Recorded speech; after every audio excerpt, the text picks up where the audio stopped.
ಲಲ್ಲೇಶ್ವರಿ ಅಂತ ಒಬ್ಬರು ಹೆಣ್ಣು ಮಕ್ಕಳು, ಬಹಳ ದೊಡ್ಡ ಸಂತರು ಕಾಶ್ಮೀರದಲ್ಲಿ. ಹೇಗೆ ಇಲ್ಲಿ ಅಕ್ಕ ಮಹಾದೇವಿಯವರಿದ್ದರೋ ಹಾಗೆ ಲಲ್ಲೇಶ್ವರಿ ರಾಜನ ಮಗಳು, ಆದರೆ ಶ್ರೇಷ್ಠ ಅನುಭಾವಿ. ಆಕೆ ದಾರಿಯಿಂದ ಹೋಗುವಾಗ ಬರುವಾಗ ಜನ ಏನಾದರೂ ಅಂತಿರ್ತಾರೆ, ಯಾರಿದ್ರೇನು, ರಾಜರ ಮಕ್ಕಳಿದ್ರೇನು ಅನ್ನೋದಲ್ಲೇನು ಅನ್ಕೋತ ಇರ್ತಾರೆ. ಆವಾಗ ಅವರು ಗುರು ಒಂದು ದಿವಸ ಕೇಳ್ದ, ಅಲ್ಲ ಇಷ್ಟೆಲ್ಲ ಜನ ಬೈತಾರೆ, ಮಾಡ್ತಾರೆ, ಟೀಕಾ ಟಿಪ್ಪಣಿ ಮಾಡ್ತಾರೆ, ನಿಮ್ಮ ತಂದೆಗೆ ಹೇಳು ಶಿಕ್ಷೆ ಕೊಡ್ತಾರ ಅಂತ. ಆಕೆ ಹೇಳಿದ್ಲು, ನೋಡಿ ನಾನು ಹೆಂಗೆ ವಿಚಾರ ಮಾಡ್ತೀನಿ ಅಂದರೆ, ನಾನು ಹೋಗುವಾಗ ಒಂದು ಬಟ್ಟೆ ಹಾಕ್ಕೊಂಡು ಹೋಗ್ತೀನಿ ಮೈ ಮೇಲೆ, ಒಂದು ಶೆಲ್ಲೆ ಹಿಂಗಿರೋದಿಲ್ಲ ಹೆಣ್ಣು ಮಕ್ಕಳು ಹಾಕ್ತಾರಲ್ಲ. ಏನು ಮಾಡ್ತೀನಿ ಅಂದರೆ, ಬೈದರು ಅಂದ್ರೆ ಎಡಕ್ಕೊಂದು ಗಂಟು ಹಾಕ್ತೀನಿ, ಹೊಗಳಿದ್ರು ಅಂದ್ರೆ ಬಲಕ್ಕೊಂದು ಗಂಟು ಹಾಕ್ತೀನಿ. 2 ಗಂಟವು ದಿವಸ ತುಂಬ ಅವೆಲ್ಲ ಹಂಗೆ ಇರ್ತಾವೆ. ಗಂಟು ಹಾಕೋತ ಇರ್ತೇನೆ. ಬಂದ ತೂಕ ಮಾಡಿದರೆ 2 ಅಟ್ಟ ಇರ್ತಾವೆ.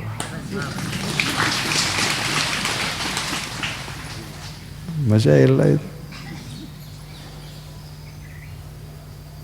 ಅದಕ್ಕೆ ನಾನು ವಿಚಾರ ಮಾಡೋ ಪ್ರಶ್ನೆ ಅದ, ಸಮ 2 ಅಷ್ಟೇ, ಅದಕ್ಕೆ ಅದು ಆಯಿತು.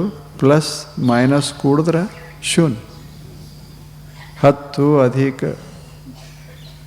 ಎಷ್ಟು,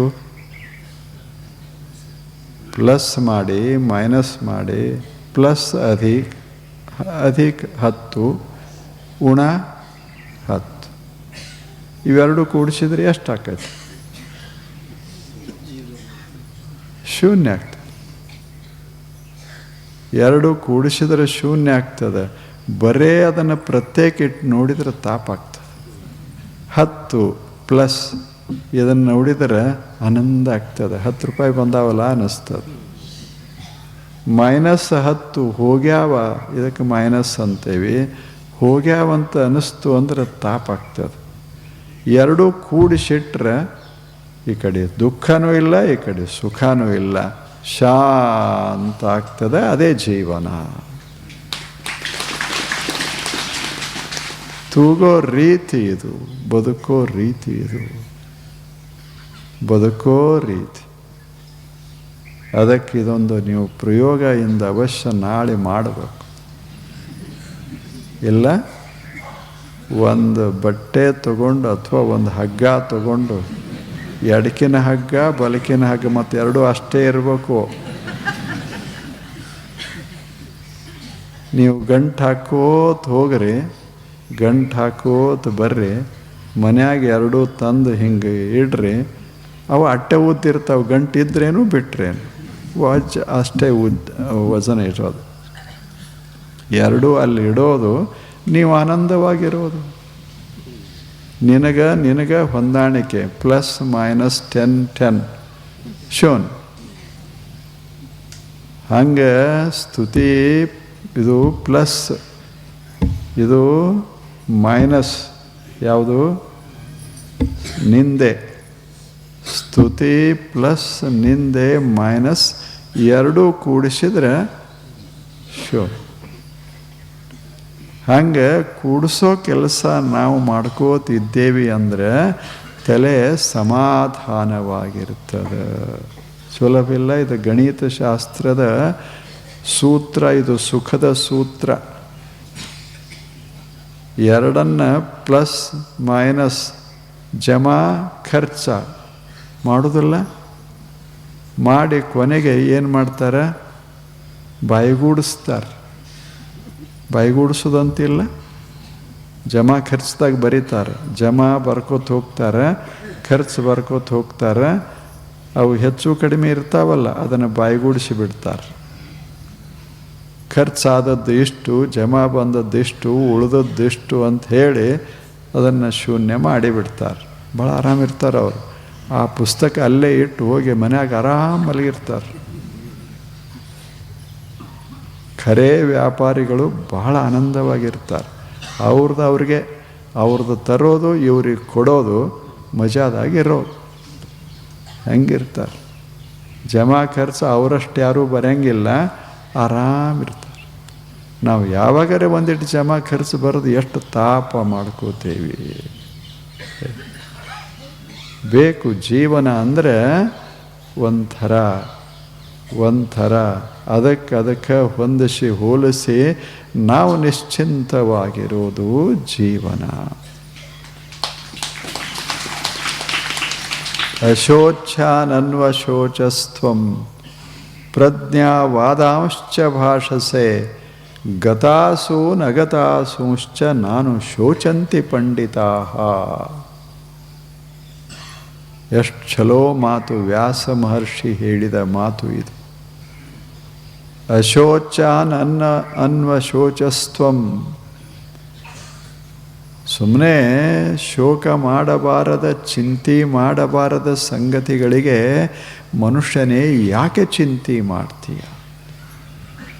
ಅಶೋಚ್ಯಾನ್, ಚಿಂತೆ ಎದಕ್ಕೆ ಮಾಡ್ತಿ? ಇಲ್ಲಿ ಹೂವದ, ಇನ್ನೇನು ಇನ್ನೊಂದು ತಾಸಿಗೆ ಇದು ಬಾಡ್ತದಲ್ಲ ಅಂತ ಚಿಂತೆ ಮಾಡಕತ್ಯಾನ. ಮತ್ತು ಬಾಡ್ಲಾರ್ದೆ ಹಂಗೆ ಇರ್ತದೇನಿದು?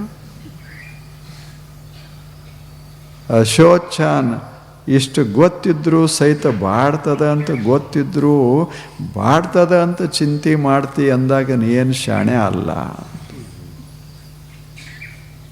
ಮತ್ತು ಈ ಸಂಗತಿಗಳು ಅಶೋಚ್ಯ, ಇವು ಚಿಂತೆ ಮಾಡಬಾರದು. ಯಾಕೆ? ಅರಳೋದು ಇರೋದೆ, ಬಾಡೋದು ಇರೋದೆ, ಎರಡು ಇರೋದೆ. ಮನೆಯಲ್ಲಿ ಉದಾಹರಣೆಗಾಗಿ ದೀಪ ಹಚ್ತಾರೆ, ದೀಪ ಆರಿಸೋದು ಇರ್ತದೆ. ಸಾಯಂಕಾಲ ಆದ ಕೂಡಲೇ ಹಚ್ಚ್ರಿ ಅಂತಾರೆ, ಮಲಗುವಾಗ ಆರಿಸ್ರಿ ಅಂತ ಅನ್ನೋದಲ್ಲ. ಎರಡೂ ಇರೋದೇ, ಹಚ್ಚೋದು ಇರೋದು, ಆರಿಸೋದು ಇರೋದು. ಹಾಗೆ ಜೀವನದಲ್ಲಿ ಅರಳೋದು ಇರೋದು, ಬಾಡೋದು ಇರೋದು, ಎಲ್ಲ ಇರೋದು. ಅಂಥದ್ರಾಗ ಬಹಳ ಚಿಂತೆ ಅಶೋಚ್ಯಾನನ್ವಶೋಚಸ್ತ್ವಂ ಪ್ರಜ್ಞಾವಾದಾಂಶ್ಚ ಭಾಷಸೆ. ಬಹಳ ದೊಡ್ಡ ದೊಡ್ಡ ಮಾತು ಹೇಳ್ತೀಯಪ್ಪ, ಆದರೆ ಏನು ಮಾಡೋದು? ಚಿಂತೆ ಮಾಡಬಾರದ ಸಂಗತಿಗಳಿಗೆ ಚಿಂತೆ ಮಾಡ್ತೀಯಲ್ಲ, ಅವು ಹೋಗುವೆ. ಎಲಿ ಬೀಳಕ್ಕೆ ಅವತ್ತು ಚಿಂತೆ ಮಾಡೋದು, ಮತ್ತು ಎಲಿ ಬೀಳಕ್ಕೆ ಬೇಡ. ಹಳದಿ ಆಗ್ತಾವ, ಹಳದಿ ಆದ ಬಳಿಕ ಬೀಳ್ತಾವ. ಚಿಗುರು ಹೊಡಿತಾವ, ಅಲ್ಲೇ ಇರ್ತಾವ. ದೊಡ್ಡವು ಆಗ್ತಾವ, ಅಲ್ಲೇ ಇರ್ತಾವ. ಹಳದಿ ಆಗ್ತಾವ, ಕೆಳಗೆ ಬೀಳ್ತಾವ. ಅಲ್ಲೇ ಹುಟ್ಟದ, ಮಸ್ತಾಗಿ 25ಕ್ಕೆ ಮಸ್ತ್ ಬೆಳೆದ, ಅದು 85, 90, 100 ಆದ ಕೂಡಲೇ ಮಸ್ತ್ ಇಳ್ದ. ಅದು ಹಣ್ಣೆಲೆ, ಅದು ಬೆತ್ತು ಅಟಿರುವುದೇ. ಇದನ್ನು ನೋಡಿ ನೋಡಿ ಯಾಕೆ ಚಿಂತೆ ಮಾಡ್ತಿ? ಇದು ಹಿಂಗದಲ್ಲ ಅಂತ ಯಾಕೆ ಚಿಂತೆ ಮಾಡ್ತಿ ಹೇಳು? ಅದು ಹಂಗೆ ಇರೋದು, ಮತ್ತಿನ್ನೇನು ಚಿಂತೆ ಮಾಡೋದು? ಅದು ಹಾಗೇ ಇರೋದು. ನಾವು ಎಷ್ಟು ಪ್ರಯತ್ನ, ಎಷ್ಟು ಒಳ್ಳೆಯವರದೇವಿ, ನಾವು ಯಾರಿಗೇನು ಮಾಡಿಲ್ಲ, ಬಿಟ್ಟಿಲ್ಲ. ನಮಗೆ ಯಾಕೆ ಹೀಗೆ? ನಿಮಗೆ ಹೀಗೆ ಯಾಕೆ? ನೀವು ಒಳ್ಳೆಯವರದಿರತ್ತೆ ಹಿಂಗೆ ಮಾಡ್ತಾರೆ. ನೀವು ಕೆಟ್ಟವರಾದ್ರೆ ಪ್ರಶ್ನೆನೇ ಎಲ್ಲದ ಹೇಳಿ? ಈ ಹೂವು ಇಲ್ಲಿ ತಂದು ಇಡ್ತಾರತ್ತ ಚಲೋ ಅದ, ಇದು ಬಾಡ್ತದಂತ ಅಲ್ಲೇ ಬಿಟ್ಟಿದ್ರೆ ಬಾಡಂಗೆ ಬಾಡೋದೆ, ತರಂಗೆ ತರೋದೆ, ಚಲೋ ಇರೋ ತಕ ಇರೋದು. ಆ ಬಳಿಕ ಇಲ್ಲ ಅಷ್ಟೆ. ಜಗತ್ತೆಲ್ಲ ಹಾಗೆ ಇರೋದು. ಮಜಾದ. ಅಶೋಚ್ಯಾನನ್ವಶೋಚಸ್ತ್ವಂ ಪ್ರಜ್ಞಾವಾದಾಂಶ್ಚ ಭಾಷಸೆ. ಬಹಳ ದೊಡ್ಡ ಜಾಣನಂಗೆ ಮಾತಾಡ್ತಿ, ಆದರೆ ಚಿಂತೆ ಮಾಡಬಾರದ ಸಂಗತಿಗಳಿಗೆ ತಲೆ ಕೆಡಿಸ್ಕೋತೀಯ. ವ್ಯಾಸ ಮಹರ್ಷಿ ಚಂದ ಹೇಳ್ತಾನೆ, ಆಗಮ ಅಪಾಯಿನಾಹ ತಾನ್ ತಿತಿಕ್ಷಸ್ವ ಭಾರತ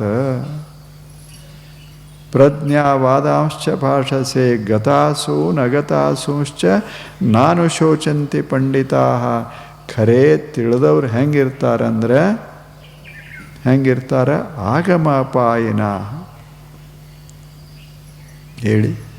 ಅಶೋಚ ನನ್ವ ಶೋಚಸ್ತ್ವಂ ಪ್ರಜ್ಞಾವಾದಾಂಶ್ಚ ಭಾಷಸೆ ಗತಾಸು ನಗತಾಸುಶ್ಚ ಏನು ಆಗಿ ಹೋಗ್ಯದ ಗತ ಏನು ಆಗ್ಯದ ಹಿಂದಕ್ಕೆ, ಏನು ಆಗೋದದ ಇನ್ನ ಬಂದಿಲ್ಲ. ಅದರ ಬಗ್ಗೆ ನಿನ್ನ ತಲೆ ಯಾಕೆ ಹಿಂಗೆ ಕಾಯ್ತದ ಹೇಳು. ಆಗೋದಾಗಿ ಹೋಗ್ಯದ, ಇನ್ನೇನು ಮಾಡೋದು? ಇನ್ನು ಮುಂದೆ ಏನೇನು ಆಗೋದದ ನಮ್ಮ ಕೈಯಾಗದ, ಅದು ಆಗೋದದ. ಏನೇನು ಹಿಂದಾಗ್ಯದ ಅದು ಕೈಯಾಗಿಲ್ಲ. ಏನು ಮುಂದಾಗೋದದ ಅದು ಇನ್ನೂ ಬಂದಿಲ್ಲ. ನೀ ಚಿಂತೆ ಅದರ ಬಗ್ಗೆ ಇದರ ಬಗ್ಗೆ ಯಾಕೆ ಮಾಡ್ತೀವಿ ಅಂತ ಅವ್ರು ವ್ಯಾಸ ಕೇಳಿದ್ದು. ವ್ಯಾಸರಿಗೆ ಎಲ್ಲರೂ ಬಂದು ಕೇಳ್ತಿದ್ರು, ಏನು ನಮಗೆ ಭಾಳ ಚಿಂತೆ ಅದ ಅಂತ. ಅದಕ್ಕೆ ಅವ್ರು ಹೇಳಿದರು, ಯಾಕೆ ಚಿಂತೆ ಮಾಡ್ತಿ ಬಿಡ ಅಂತ. ಅದು ಹಂಗೆ ಇರೋದು, ಹಳಿದೆ ಮುಂದೆ ಬರೋದು ಹೊಸದ. ನೀಗೇನದೇ ನಕ್ಕೋತಿರು, ಜೀವನ ಚಲೋ ಆಕ್ಕತಿ ಅಂತ. ಭಾಳ ಶಾಣೆ ಆದ್ರೆ, ಭಾಳ ಬುದ್ಧಿವಂತ ಆದರೂ ಹಳಿದೆಲ್ಲ ಕೆದರ್ಕೋತಿರ್ತಾರೆ. ನೀವು ಬೇಕಾದ್ರೆ ನೋಡ್ರಿ, ಬಸವಣ್ಣ ಹಂಗಿರಬೇಕಾಗಿತ್ತು, ಬಸವಣ್ಣ ಹಿಂಗಿರಬೇಕಾಗಿತ್ತು. ಶಂಕರಾಚಾರ್ಯ ಹಂಗೆ ಮಾಡಬಾರ್ದಾಗಿತ್ತು, ಹಿಂಗೆ. ಎಲ್ಲಿ ಶಂಕರರು ಎಷ್ಟೋ ವರ್ಷದ ಹಿಂದೆ, ಎಲ್ಲಿ ಇವರು ಎಷ್ಟೋ ವರ್ಷದ ಹಿಂದೆ. ನೀ ಕುಂತು ಈಗ್ಯಾಕೆ ಚಿಂತೆ ಮಾಡ್ತೀವಿ? ಏನು ಅವ್ರು ಅದಾರ? ಪಾಪ ಅವ್ರು ಹೆಂಗೋ ಚೆಂದಾಗಿ ಬದುಕಿ ಅವ್ರು ಹೋಗ್ಯಾರ. ನಿನ್ನ ತಲೆ ಯಾಕೆ ಕಾಯಿಸ್ಕೋತಿ? ವ್ಯಾಸ ಎಷ್ಟು ಚಲೋ ಹೇಳೋದಿಲ್ಲ. ಹಳಿದ್ರ ಬಗ್ಗೆ ನಮಗೆ ಭಾಳ ತಾಪ. ಯಾರೇ ಹಂಗೆ ಹೇಳೋದು ಕೂಡಲೇ ಜಗಳಕ್ಕೆ ಶುರು. ಮಜಾ ಇಲ್ಲ ಇದು. ಯಾರೇ ಹೇಳಿದ್ರೆ ತಿಳ್ಕೊಳ್ಳಿ, ಇಂಥದ್ದು ಹಿಂಗೆ ಒಬ್ಬ ಸಂತ ಇದ್ದ, ಬುದ್ಧ ಇದ್ದ. ಆ ಬುದ್ಧ ಎಷ್ಟೆಷ್ಟು ಒಳ್ಳೆ ಕೆಲಸ ಮಾಡಿದ ಅಂತ ಹೇಳ್ರಿ, ಇನ್ನೊಬ್ಬ ಬಂದು ಇವೆಲ್ಲ ಸುಳ್ಳದಾವ, ಇತಿಹಾಸ ಹಂಗಿಲ್ಲ ಅಂತ ಬರಿತಾನೆ. ಇಬ್ಬರಿಗೆ ಜಗಳ ಶುರು. ಪಾಪ ಅವ್ರಿಗೆ ಬುದ್ಧ ಹೋಗಿಬಿಟ್ಟಾರ. ಅವ್ರಿಗೇನು ಗೊತ್ತಿಲ್ಲ ಇವ್ರು ಏನೇನು ಮಾಡೋರದಾರ ಮುಂದೆ. ನಾವರೇ ಓದೋರದೇವಲ್ಲ, ಅವೇನು ಖರೆ ಅಂತ ಓದಬೇಕೇನು? ಇವರು ಬರದಾರಂತ ಓದೋದು, ಬರೆದು ಮುಚ್ಚಿಟ್ಟು ಬಿಡೋದು. ಬರದಾರಷ್ಟೆ. ಅವರು ಬರೆದ ತಲೆ ಕೆಡಿಸ್ಕೊಂಡಾರ, ಇವ್ರು ಬರೆದ ತಲೆ ಕೆಡಿಸ್ಕೊಂಡಾರ. ಓದಿ ನಾವ್ಯಾಕಪ್ಪ ತಲೆ ಕೆಡಿಸ್ಕೊಳ್ಳೋದು? ಆರಾಮ್. ಪಾಪ ಅವರು ಆಗಿ ಹೋಗಿದ್ದಾರೆ. ಅದನ್ನು ಹಿಡ್ಕೊಂಡು ಹಿಂದೆ ಜಗಳ ಮಾಡೋದಿಲ್ಲ ನಾವು. ಎಷ್ಟು ಆಶ್ಚರ್ಯ! ಏನು ಸಂಬಂಧ ಇಲ್ಲ. ನಾವೇನು ಆವಾಗ ಇದ್ದವರು ಅಲ್ಲ, ಇಲ್ಲದವರು ಅಲ್ಲ. ಎಲ್ಲೋ ಹುಟ್ಟಿದ್ದೇವೆ, ಏನೋ ಮಾಡಿದ್ದೇವೆ. ಈಗರೆ ಅವ್ರ ಬಗ್ಗೆ ಅಷ್ಟೇ ಯಾಕೆ? ಎಷ್ಟು ತಲೆ ಕೆಡಿಸ್ಕೋತೀವಿ. ಭಾಳ ವಿಚಿತ್ರದ ಮನುಷ್ಯ. ಅದಕ್ಕೆ ವ್ಯಾಸ ಹೇಳ್ತಾನೆ, ಜನ ಬರೀ ಇದೇ ಕೆಲಸ ಮಾಡ್ತಾರೆ. ಹಳಿ ಕಾಲದಾಗರೇ ಇರ್ತಾರೆ, ಇಲ್ಲಿಕ್ಕೆ ಮುಂದರೇ ಇರ್ತಾರೆ. ಈಗ ಇಲ್ಲ, ಈ ಕ್ಷಣದಾಗ ಅವರು ಬದುಕೋದಿಲ್ಲ. ಈ ಕ್ಷಣ ಇತ್ತು ಅಂದರೆ ಆರಾಮಾಗಿರ್ತೇವೆ. ಅದಕ್ಕೆ ಅವರೇನು ಹೇಳಿದರು, ನೀನು ಗತಾಸು ನಗತಾಸುಶ್ಚ ನ ಅನುಶೋಚಂತಿ ಪಂಡಿತಾ. ಜ್ಞಾನಿ ಆದರೆ, ಪಂಡ ಅಂದರೆ ಜ್ಞಾನ, ಪಂಡಿತ ಅಂದರೆ ಜ್ಞಾನ ಉಳ್ಳವ. ಪಂಡ ಅಸ್ಯ ಅಸ್ತಿ ಇತಿ ಪಂಡಿತಃ. ತಿಳುವಳಿಕೆ, ಜ್ಞಾನ, ಸರಿಯಾದ ಜ್ಞಾನ, ವ್ಯವಹಾರ ಜ್ಞಾನ, ಲೋಕಜ್ಞಾನ ಇತ್ತು ಅಂದರೆ ನೀನು ಚಿಂತೆ ಮಾಡಬಾರದು. ನಿಶ್ಚಿಂತನಾಗಿ ಬಾಳಬೇಕು ಮನುಷ್ಯನೇ. ಏನಾಗೋದು. ಭಾಳ ಕೂತ್ಕೊಂಡು ಕನ್ನಡಿ ಮುಂದೆ ಕೂತಾನ, ಮುಖದ ಮೇಲೆ ಒಂದು ಈಟು ಕಳೆಯಿಲ್ಲ. ಯಾಕೆ ಅಂದರೆ ಕೂದಲ ನೋಡ್ಯಾನ. ಅದರಾಗ ಸ್ವಲ್ಪ ಒಂದು 4 ಕೂದಲುಗಳು ಬೆಳ್ಳಗಾಗಿ. ಅವು ಉಳಿದ ಕೂದಲು ಹೇಳ್ತಾವ, ಅವು 4 ಕಡೆ ಯಾಕೆ ನೋಡ್ತೀವಿ, ನಾವು ಇಟ್ಟು ಜನ ಅದೇವಲ್ಲ.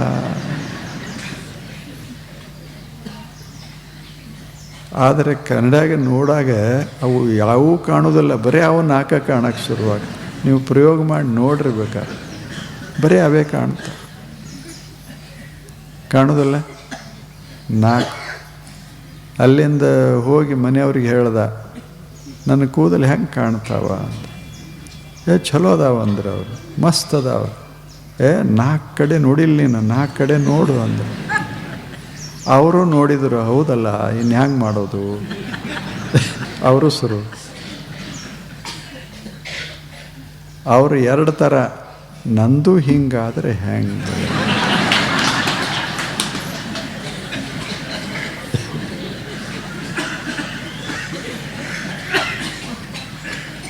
ಹಿಂಗೆ ಬದುಕಲಿಕ್ಕೆ ಆಗ್ತದೇನು. ಬರೀ ಅದರ ಕಡೆ 4 ಕಡೆ ನೋಡಿ ಲಕ್ಷಗಟ್ಟಲೆ ಅದಾವ, ಅವತರ ಕಡೆ ನೋಡೋದೇ ಇಲ್ಲ. ಹಂಗೆ ಜಗತ್ತಿನಾಗ 4 ಮಂದಿ ಕಡೆ ನೋಡ್ಕೋತ ಹೋಗಿ ಲಕ್ಷಾಂತರ ಸುಂದರ ಕಾರ್ಯಗಳು ನಡೀತಾವ, ಇಲ್ಲೇ ಇಲ್ಲದ. ಎಷ್ಟು ಜನ ತಾವು ಕೇಳಿ ಜಗತ್ತೆಲ್ಲ ಕೆಟ್ಟು ಹೋಗ್ಯದಂತ. ಯಾಕಂದ್ರೆ ಅವ್ರ ನೆರಿ ಮನೆಯವ ಇವನ ಮೇಲೆ ಕೇಸ್ ಹಾಕ್ಯಾನ.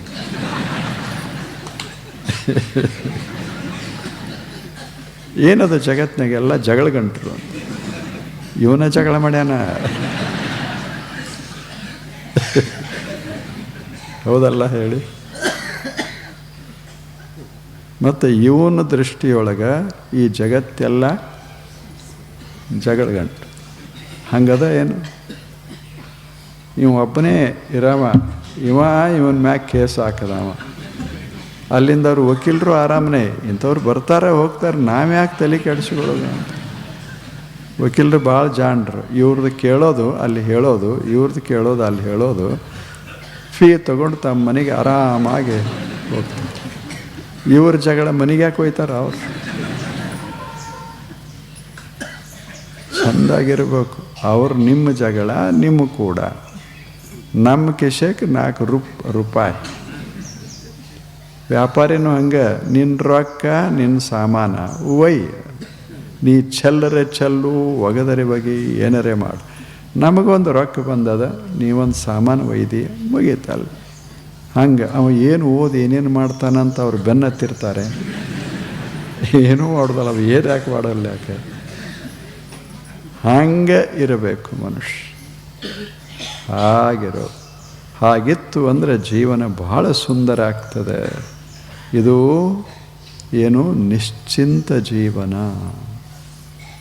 ಹಿಂಗೆ ಆಗೋದೇ ಇಂಥದ್ರಾಗ ನಿಶ್ಚಿಂತವಾಗಿ. ಏನಂತ ತಿಳ್ಕೊಳ್ಳೋದು, ಅವೆಲ್ಲ ಹಾಗೆ ಇರ್ತಾವ.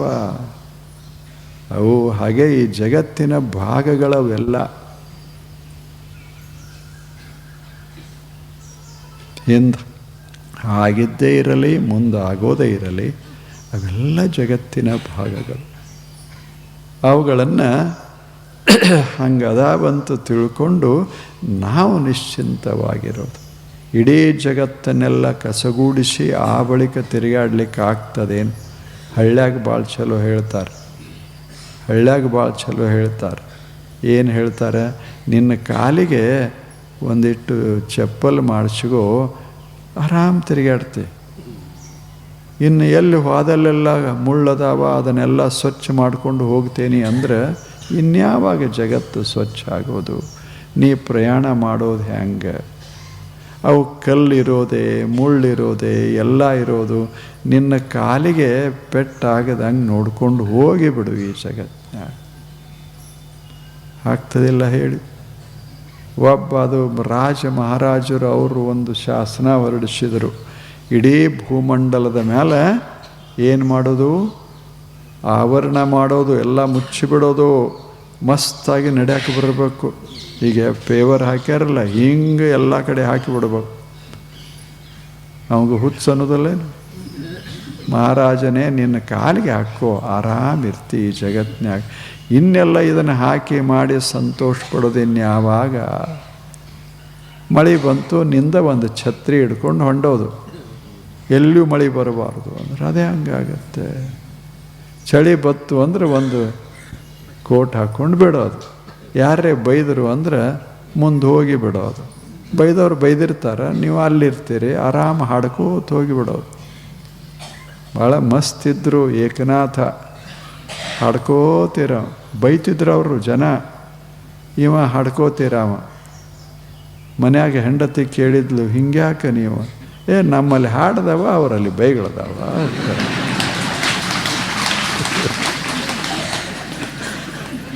ಅವರಲ್ಲಿ ಏನದ ಅವರು ಹೊರಗೆ ಹಾಕ್ತಾರೆ, ನಮ್ಮಲ್ಲಿ ಏನದ ನಾವು ಹೊರಗೆ ಹಾಕ್ತೇವೆ. ಅವ್ರದ್ದು ನಮಗೆ ಬೇಡ, ನಮ್ಮದು ಅವ್ರಿಗೆ. ಮಜಾ ಇಲ್ಲ ಇದು? ಇನ್ನು ಮನೆಗೆ ಹೋಗಿ ಇದನ್ನು ಮಾಡೋದು. ನಮಸ್ಕಾರ.